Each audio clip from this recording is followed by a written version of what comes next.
So during the Civil War, many people were affected many different ways. Let's start with African Americans. So newly freed African Americans were serving in the Union Army and Navy following the implementation of the Emancipation Proclamation.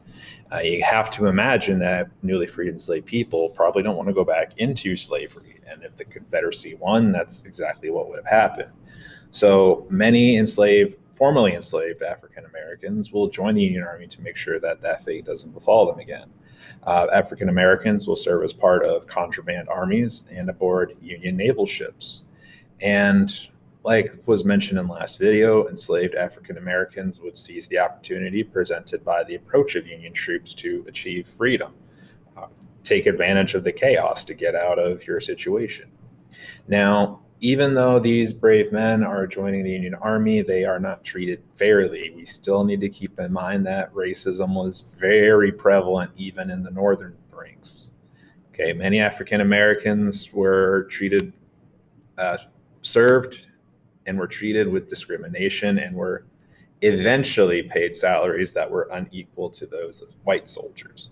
So essentially, they wanted black men to fight for free.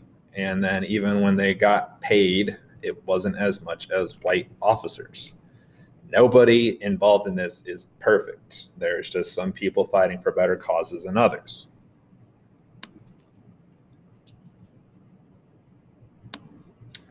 Now, as far as regular soldiers, warfare in the Civil War often involved hand-to-hand combat. Think about it. The muskets they are using are single-shot muskets, and then they would have to very quickly pack down gunpowder and a charge and a bullet, and it was a long process to load one of these rifles. So by the time they would get another shot in, sometimes their enemies would be right on them. And you can't really take a minute to load a gun when your enemy's standing right next to you. Oftentimes, warfare evolved into putting your bayonet or your sharp pointy knife on the end of your gun and proceeding to stab people like you had a spear. All right. Now, after the war, especially in the South, because you got to keep in mind most of the battles of the Civil War are in the South, soldiers will return home to find destroyed homes and property. William Tecumseh Sherman had done a number on the South, and also just about every battle of the Civil War was in the South. The farthest north Lee ever got was Gettysburg.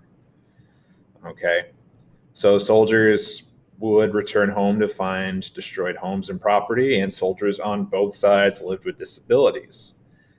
They were getting shot, stabbed, beaten, and sometimes guys came home with no legs or no arms, no fingers, shell-shocked, PTSD, anything that could be associated with a soldier these men were struggling through before medicine caught up to what they needed.